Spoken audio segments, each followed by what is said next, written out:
Well, coming back and watching the movie now, this definitely now seems to be now like Disney is now aiming it now, appealing it now to fans now. I mean more like both fans and new audiences.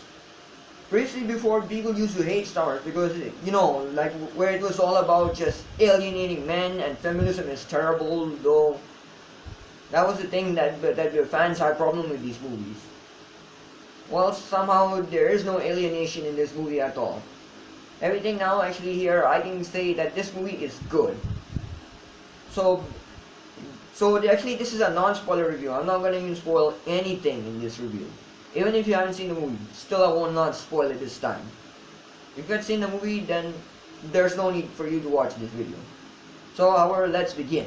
This movie is a personal and it's more of an emotional payoff to Star Wars The Force Awakens though. Instead of being just action-packed at the same time, this actually still takes this film very seriously.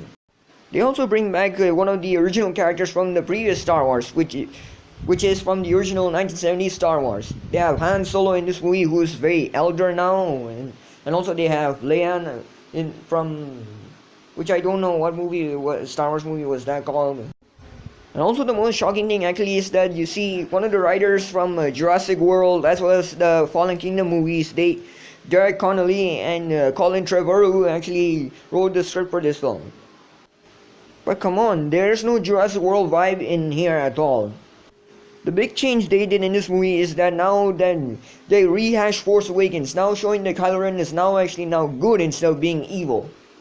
The cinematography in this movie is great though, and the story actually in this film actually is pretty straightforward though, and even more interesting, and it features like more characters being introduced and like more new locations that we haven't seen in previous Star Wars films. It seems like the J. Abrams is attempting to even actually go straight back to the original Star Wars now instead of just going straight forward with the modern ones. The soundtrack in this film retains the classic Star Wars themes from the original films, and they seem to be actually like more recent ones, and they almost sound very similar and very closer to the original themes, like the action scenes, the fight scenes, everything. Darth Vader's breathing noise was heard somehow in this movie, and his helmet also gets to be seen in there. But the helmet doesn't play a big role in this movie at all. Only it's just used for flashback scenes, and I don't know what else that the helmet was used for.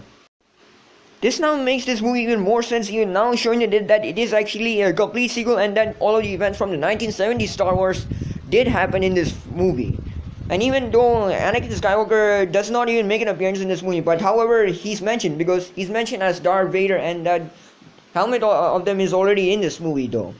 And also in the end of the movie we get to see Leia and Han Solo being seen in their elder forms, and next Rey reveals that she is their daughter. Gareth will be more impressed with this movie. I mean, he really loves George Lucas films as well as Steven Spielberg films. Gareth, the director of Kazakhstan 14, he will love this movie.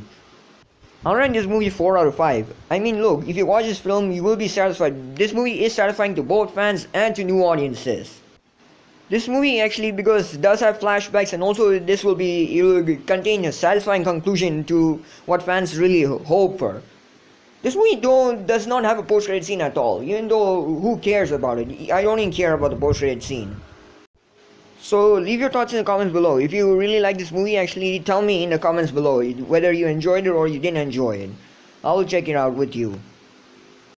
If you like this video, make sure you subscribe the channel and also tap the notification bell. And also even check the description to links to my Twitter page. Thank you all, and I appreciate your support.